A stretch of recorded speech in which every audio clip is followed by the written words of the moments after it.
pledge and the flag. Mr. President, Mr. Speaker, members of the Senate and of the House of Representatives,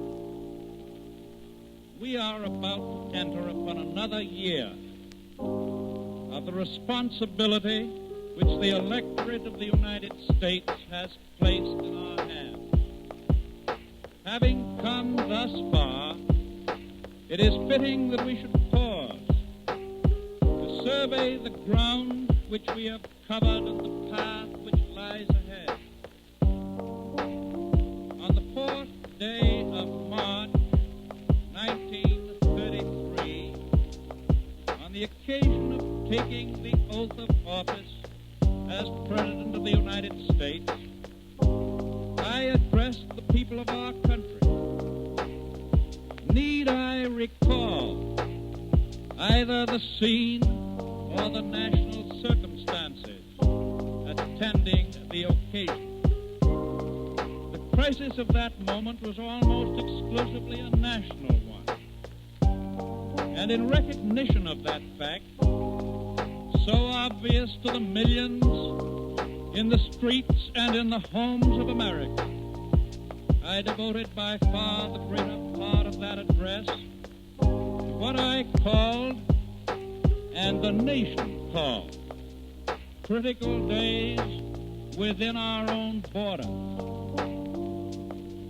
You will remember that on that 4th of March, 1933, the world picture was an image of substantial peace, international consultation, and widespread hope for the bettering of relations between the nations gave to all of us a reasonable expectation that the barriers to mutual confidence, to increased trade, and to the peaceful settlement of disputes could be progressively removed. In fact, my only reference to the field of world policy in that address was in these words: I would dedicate this nation to the policy of the good neighbor, the neighbor who resolutely respects himself, and because he does so, respects the rights of others, a neighbor who respects his obligations and respects the sanctity of his agreements in and with a world of neighbors. In the years that have followed, that sentiment has remained the dedication of this nation. Among the nations of the great Western Hemisphere, the policy of the good neighbor has happily prevailed. At no time in the 4.5 centuries of modern civilization in the Americas has there existed, in any year, in any decade, in any generation in all that time, a greater spirit of mutual understanding, of common helpfulness, and of devotion to the ideals of self-government than exists today in the 21 American republics and their neighbor, the Dominion of Canada.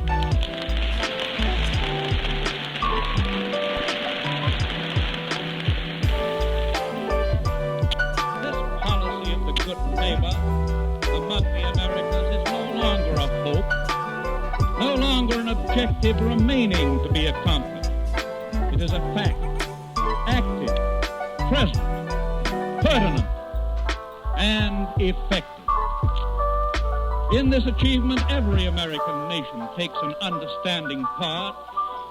There is neither war, nor rumor of war, nor desire for war. The inhabitants of this vast area, 250 million strong, spreading more than 8,000 miles from the Arctic to the Antarctic, believe in and supposed to follow the policy of the good neighbor.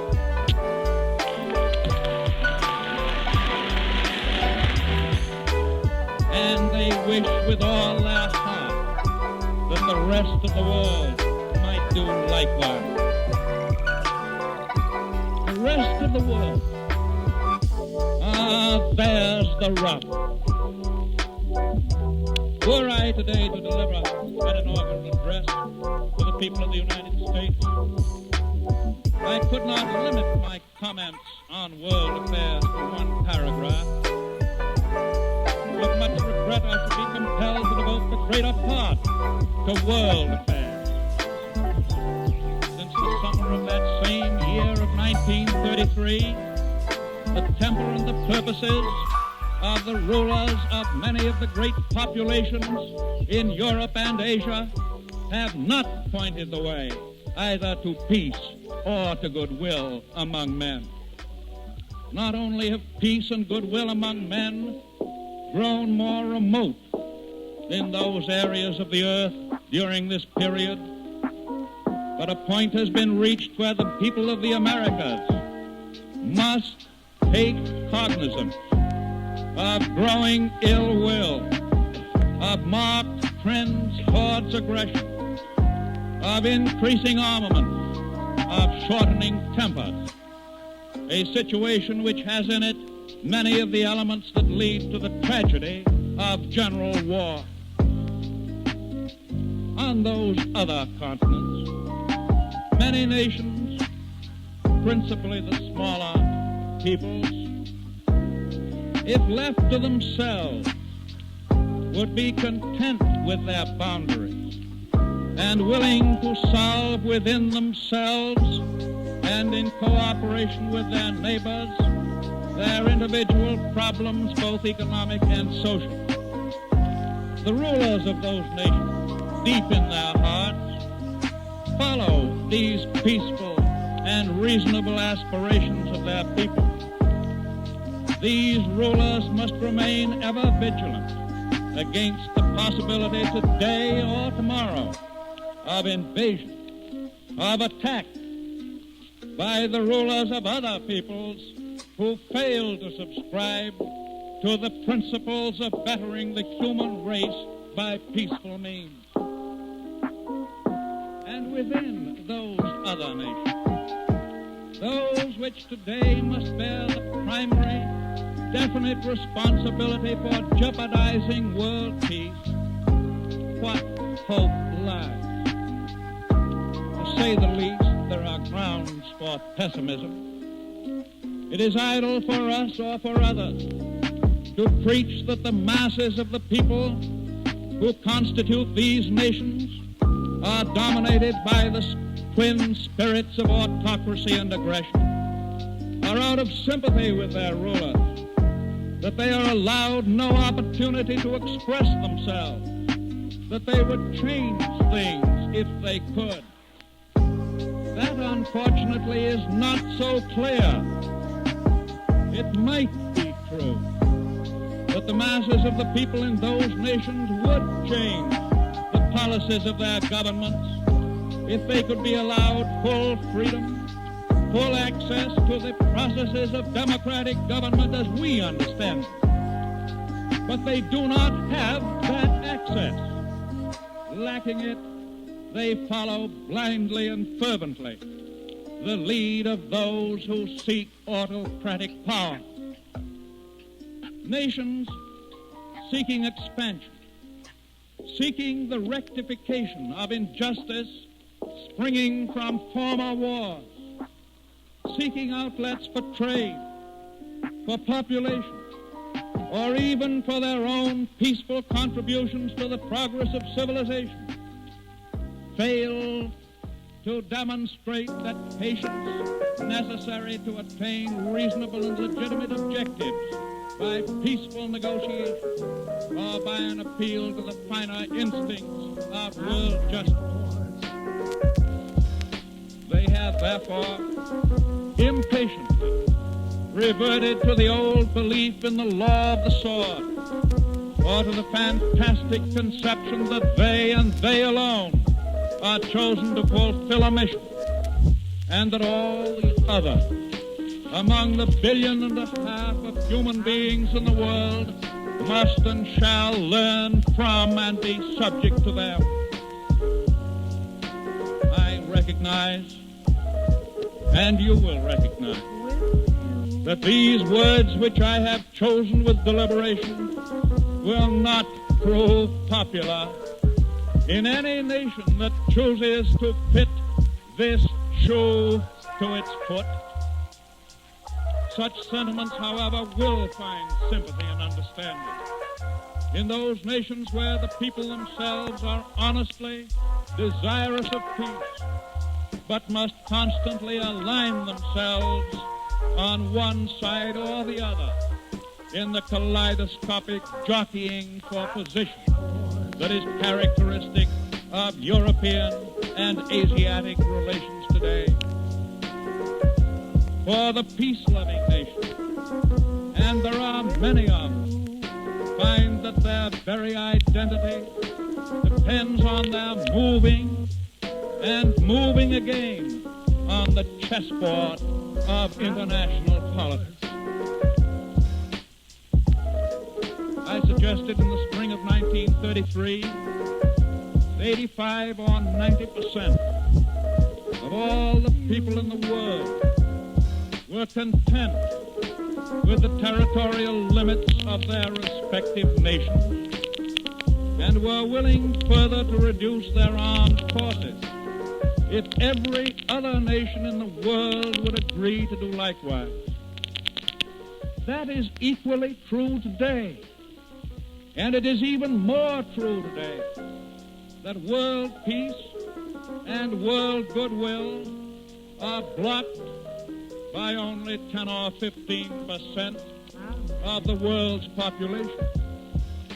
That is why efforts to reduce armies have thus far not only failed, but have been met by vastly increased armaments on land and in the air. And that is why even efforts to continue the existing limits on naval armaments into the years to come show such little current success. But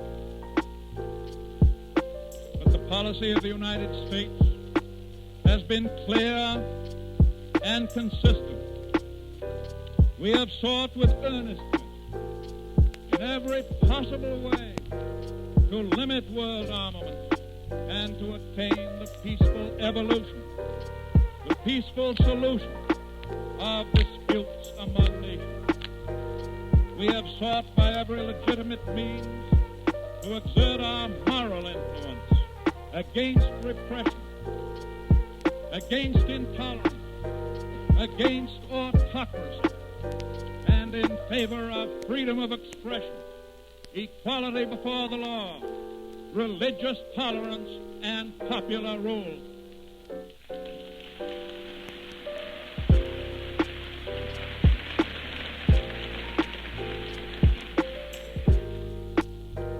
In the field of commerce, we have undertaken to encourage a more reasonable interchange of the world's goods.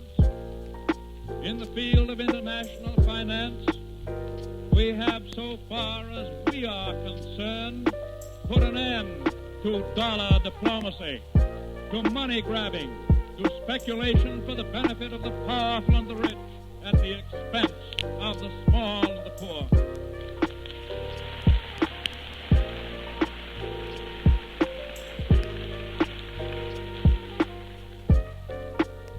As a consistent part of a clear policy, the United States is following a twofold neutrality towards any and all nations which engage in wars that are not of immediate concern to the Americas. First, we decline to encourage the prosecution of war by permitting belligerents to obtain arms, ammunition, or implements of war from the United States. Second, we seek to discourage the use by belligerent nations of any and all American products calculated to facilitate the prosecution of a war in quantities over and above our normal exports of them in time of peace.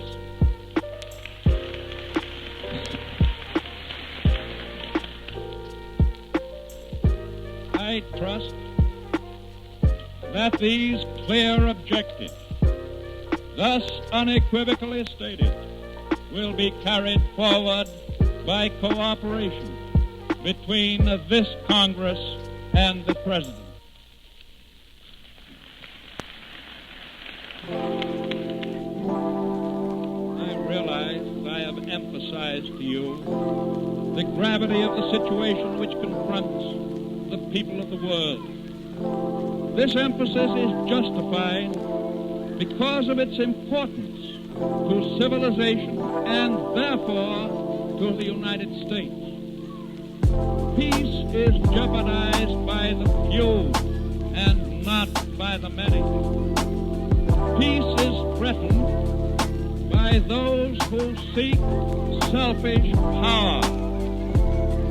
The world has witnessed similar eras, as in the days when petty kings and feudal barons were changing the map of Europe every fortnight, or when great emperors and great kings were engaged in a mad scramble for colonial empire.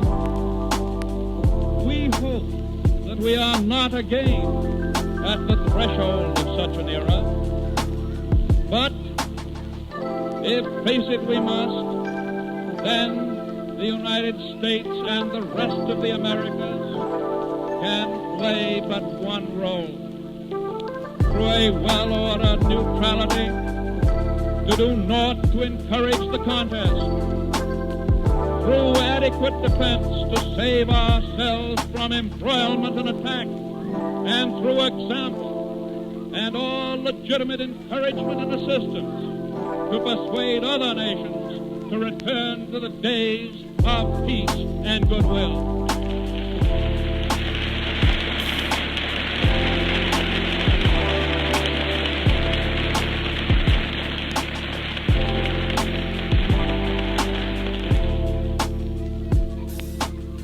Evidence before us clearly proves that autocracy in world affairs endangers peace, and that such threats do not spring from those nations devoted to the democratic ideal. If this be true in world affairs, it should have the greatest weight in the determination of domestic policy. Within democratic nations, the chief concern of the people is to prevent the continuation or the rise of autocratic institutions that beget slavery at home and aggression abroad.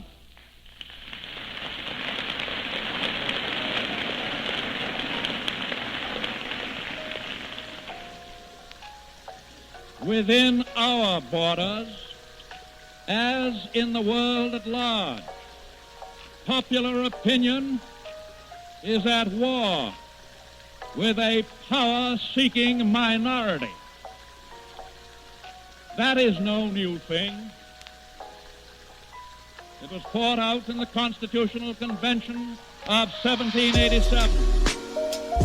From time to time since then, the battle has been continued under Thomas Jefferson, Andrew Jackson, Theodore Roosevelt, and Woodrow Wilson.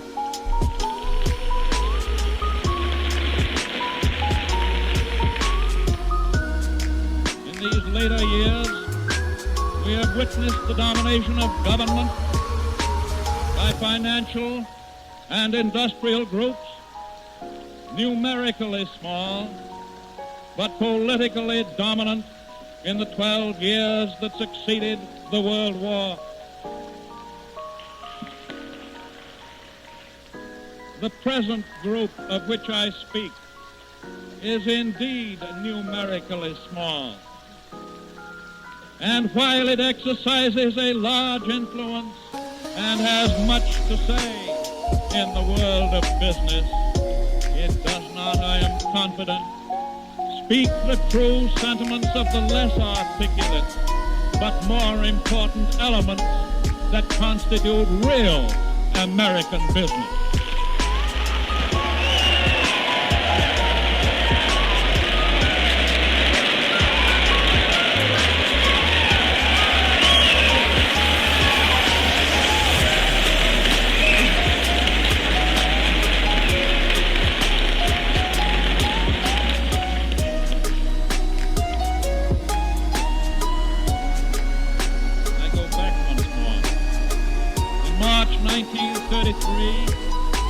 I appealed to the Congress of the United States and to the people of the United States in a new effort to restore power to those to whom it rightfully belonged. The response to that appeal resulted in the writing of a new chapter in the history of popular government. You, the members of the legislative branch, and I, the executive, contended for and established a new relationship between government and people. What were the terms of that new relationship? They were an appeal from the clamor of many private and selfish interests. Yes, an appeal from the clamor of partisan interest to the ideal of the public interest. Government became the representative and the trustee of the public interest. Our aim was to build upon essentially democratic institutions, seeking all the while the adjustment of burdens, the help of the needy, the protection of the weak, the liberation of the exploited, and the genuine protection of the people's property. It goes without saying that to create such an economic constitutional order, more than a single legislative enactment was called for. We had to build, you in the Congress and I as the executive, upon a broad base. Now, after 34 months of work, we contemplate a fairly rounded whole. We have returned the control of the federal government to the city of Washington.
In so doing, we have invited back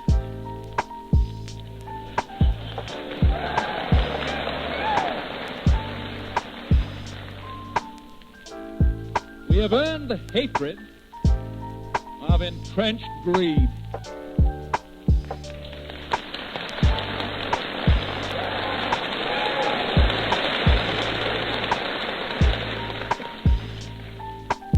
The very nature of the problem that we face made it necessary to drive some people from power and strictly to regulate others. I made that plain when I took the oath of office in March 1933.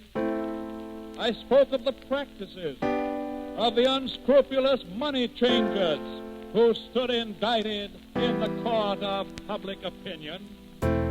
I spoke of the rulers of the exchanges of mankind's goods who failed through their own stubbornness and their own incompetence. I said that they had admitted their failure and had abdicated. Abdicated? Yes, in 1933. But now, with the passing of danger, they forget their damaging admissions and withdraw their abdication.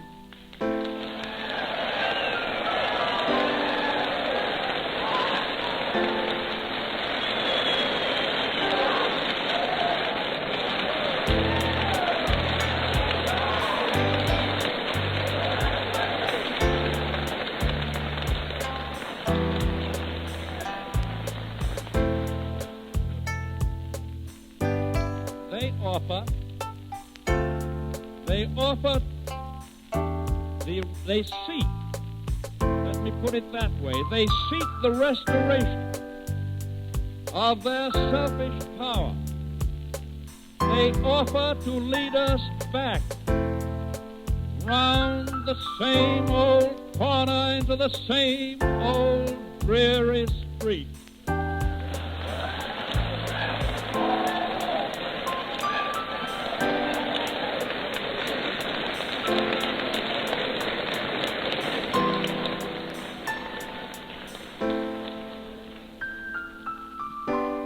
Yes, there are still determined groups that are intent upon that very thing, rigorously held up to popular examination.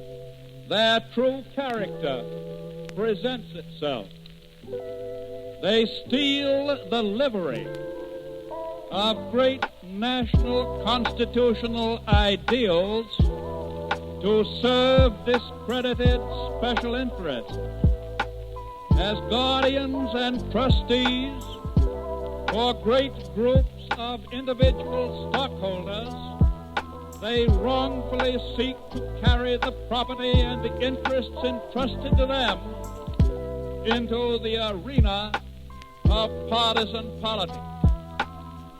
They seek this minority in business and industry to control, and often do control, and use for their own purposes legitimate and highly honored business associations.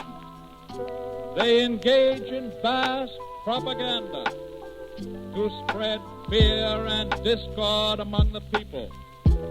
They would gang up against the people's liberties.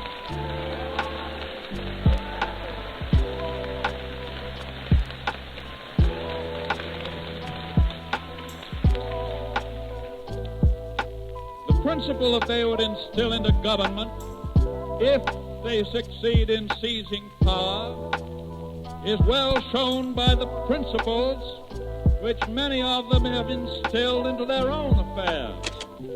Autocracy toward labor, towards stockholders, towards consumers, towards public sentiment. Autocrats in smaller things, they seek autocracy in bigger things. By their fruits ye shall know them.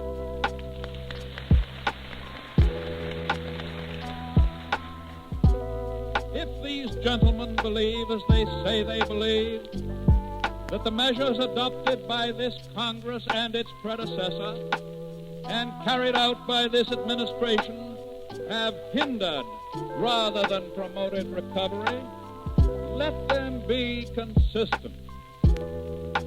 Let them propose to this Congress the complete repeal of these measures. The way is open to such a proposal.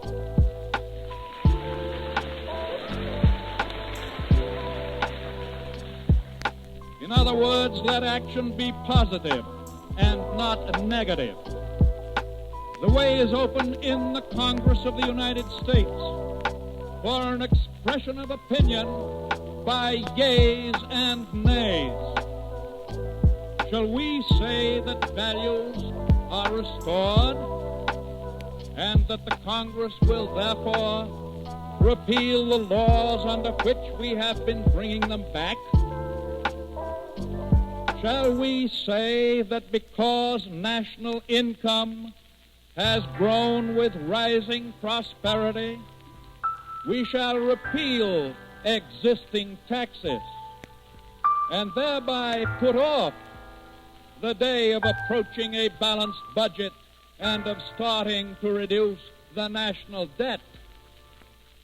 Shall we abandon the reasonable support and regulation of banking? Shall we restore the dollar to its former gold content? Shall we say to the farmer, the prices for your products are in part restored. Now go and hoe your own row? Shall we say to the homeowners, we have reduced your rates of interest. We have no further concern with how you keep your home or what you pay for your money. That is your affair.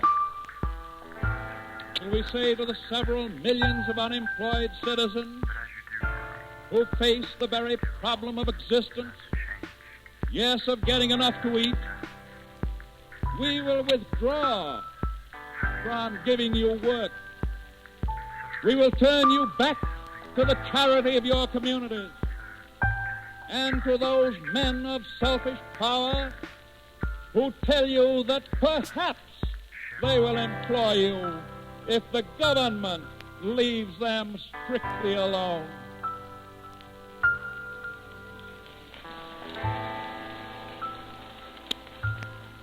Shall we say to the needy unemployed, your problem is a local one, except that perhaps the federal government, as an act of mere generosity, will be willing to pay to your city or to your county a few grudging dollars to help maintain your soup kitchens.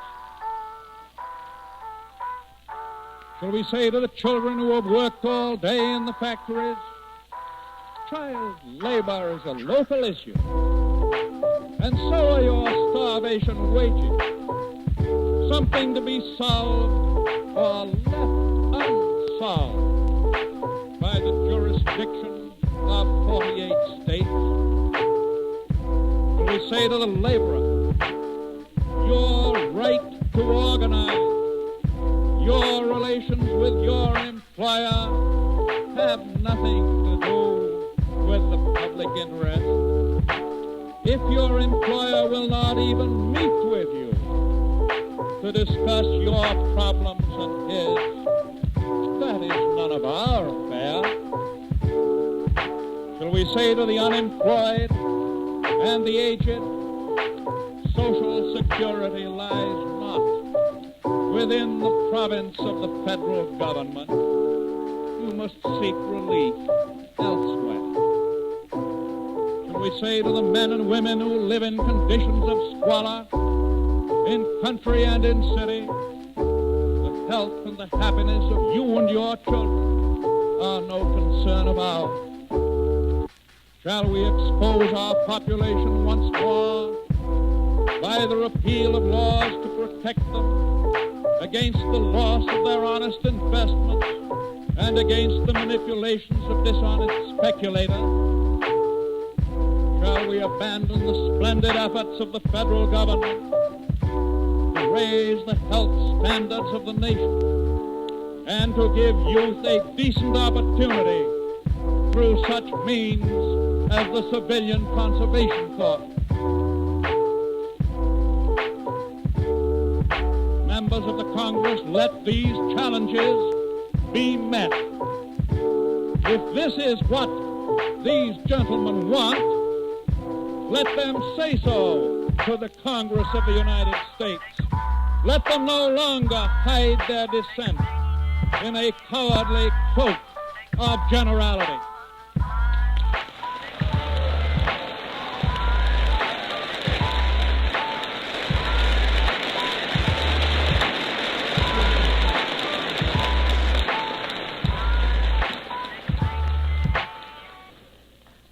Yes, let them define the issue. We have been specific in our affirmative action. Let them be specific in their negative attack.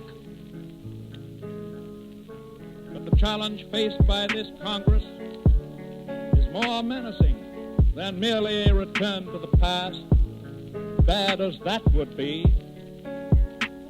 Our resplendent economic autocracy does not want to return to that individualism of which they prate, even though the advantages under that system went to the ruthless and the strong.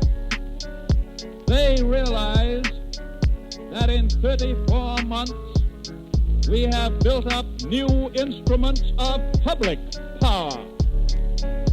In the hands of a people's government, this power is wholesome and proper. But in the hands of political puppets of an economic autocracy, such power would provide shackles for the liberties of the people.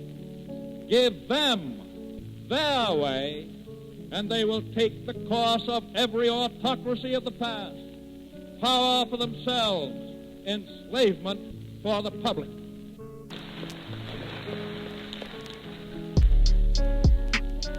And their weapon is the weapon of fear. I have said the only thing we have to fear is fear itself. That is as true today as it was in 1933. But such fear as they instill today is not a natural fear, a normal fear.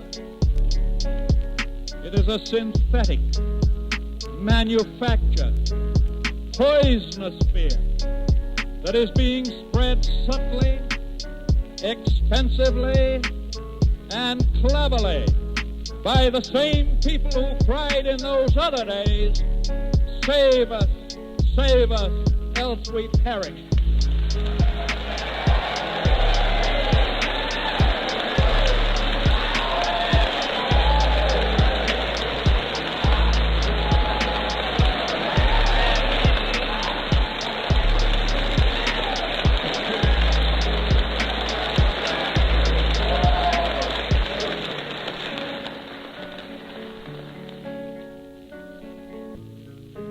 Confident that the Congress of the United States well understands the facts and is ready to wage unceasing warfare against those who seek a continuation of that spirit of fear.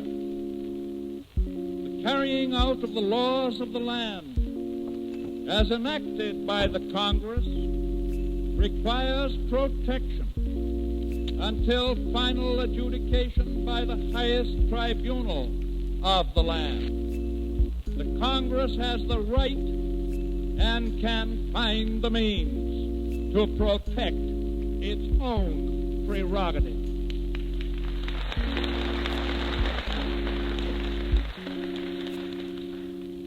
We are justified in our present confidence.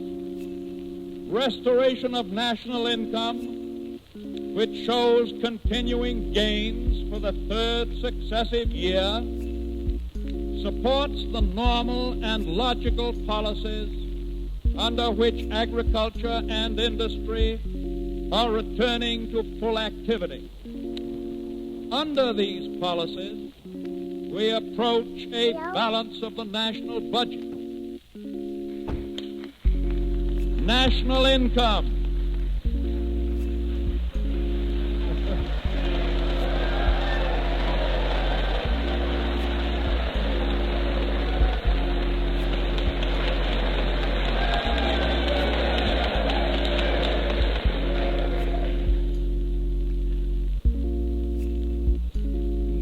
national income increases, tax receipts based on that income increase without the levying of new taxes.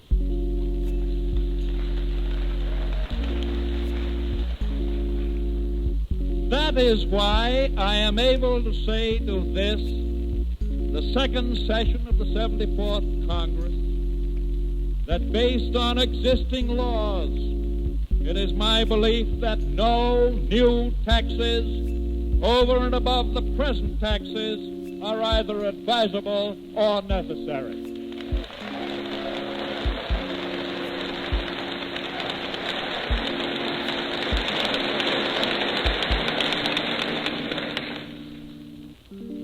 National income increases, employment increases.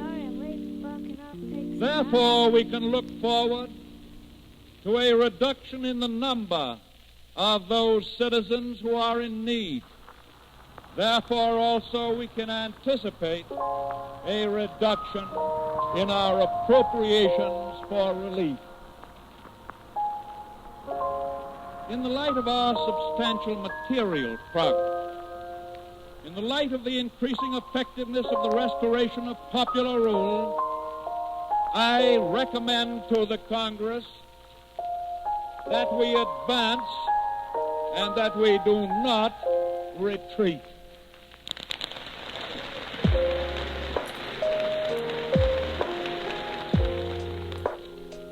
I have confidence that you will not fail the people of the nation, whose mandate you have already so faithfully fulfilled. I repeat, with the same faith and the same determination, my words of March 4th, 1933. We face the arduous days that lie before us in the warm courage of national unity, with a clear conscience of seeking old and precious moral value, with a clean satisfaction that comes from the stern performance of duty by old and young alike. We aim at the assurance of a rounded and permanent national life. We do not distrust the future of essential democracy. I cannot better end this message on the State of the Union than by repeating the words of a wise philosopher at whose feet I sat many years ago. What great crises teach all men, whom the example and the counsel of the brave inspire, is this lesson: fear not. View all the tasks of life as sacred. Have faith in the triumph of the ideal. Give daily all that you have to give.